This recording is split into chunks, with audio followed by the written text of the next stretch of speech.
Itinanggi ng Philippine Navy na nasa proteksyon ng Philippine Marine Corps si Orly Guteza. Kasunod po yan ang pahayag ni dating anak kalusugan Party List Representative Mike Defensor na nasa kustudiya raw nito si Guteza.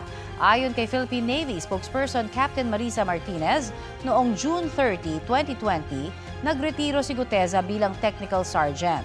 Si Armed Forces of the Philippines Chief General Romeo Browner Jr. pinaimbestigahan pa raw kung nasa headquarters ng Philippine Marines si Guteza.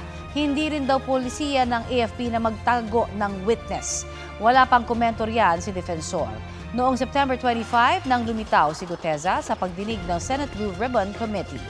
Nagpakilala siyang security consultant ni dating Congressman Zaldico. Isiniwalat niya na maletang pera na tinawag nilang basura ang idineliver kay Ko at dating House Speaker Martin Romualdez. Parehong itinanggi ni Ko at Romualdez ang paratang.